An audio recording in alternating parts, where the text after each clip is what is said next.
Good day mga bay, dito pala tayo ngayon sa Yamaha Rev Zone dito sa Maxilum, Cebu City. Dito tayo ngayon mga bay kasi nakita natin yung dream na motor natin. So ipapakita ko sa inyo, okay? So ito yung T-Max mga bay version 2. Ayan. Ganda. Ganda ng forma niya.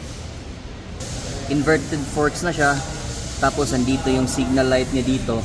Ito naman yung forma ng headlights niya. Okay, at naka-visor na rin. At ang gulong niyang gamit is Bridgestone. Ayan. Ito yung parang fan niya. Ito naman yung tambucho. Ayan. At ito naman yung swing arm. So kita natin mga bay, no? Ang laki ng disc brake niya. Napakalaki ng gulong. Ito naman yung tambucho niya. Ayan, T-Max. Ito yung back view. Napakaganda ng tail tidy. Tsaka yan.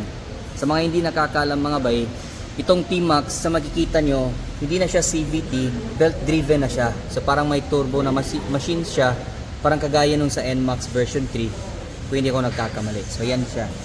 Kita yung swing arm niya, tapos ito na yung belt. Ayan. Ito naman yung nasa harapan niya mga bay. Ito yung mga keys, yung mga features niya. Sa mga hindi nakakaalam mga bay, ito yung handbrake niya. Yes, meron siyang handbrake. So push mo lang yan doon para mag-activate yung handbrake niya. At ito naman yung sa kabila. Ayan. At ito yung panel. Makikita natin yan. Itong unit na ito mga bay is version 2 siya. So meron tayong nakita sa kabila. Tingnan natin kung ano yun. Okay? Kikita nyo, iba na yung forma ng kanyang headlight. So ito yung T-Max na version 3. Ito yung pinakabago na version mga bay.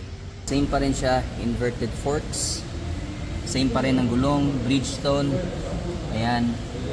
Napakalaki din ng disc brake niya. Andito yung radiator niya. Tapos, ayan, ito yung forma ng headlight niya mga bay. For sure, lalagyan pa nila ito ng visor dito. Ito naman yung side mirrors niya. Ayan yung forma niya mga bay. Ayan. T-Max, same pa rin. Belt driven na ito. Ayan. Ito sa swing arm niya.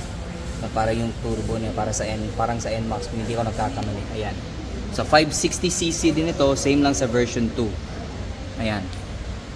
Same pa rin yung nasa likod, yung tail tidy niya.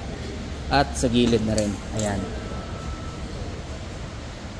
Man yung nasa gilid niya mga bay, ano?